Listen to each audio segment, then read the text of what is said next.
តាមគង្គាទៅកាន់ព្រាបអូ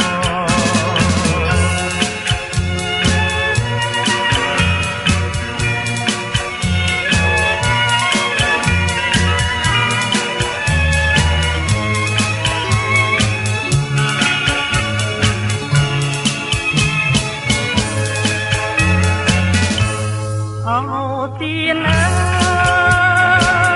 យទីនេះហើយទីនេះហើយទីនេះហើ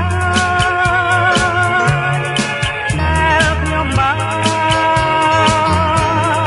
នោមកលយ៉ា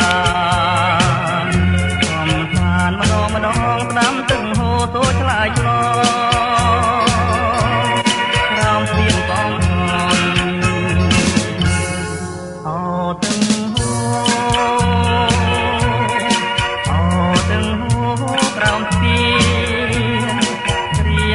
ដោយដួងវិញ្ញាណបងបានចាប់ប្រានចេញទៅណាត់នាំពីទៅ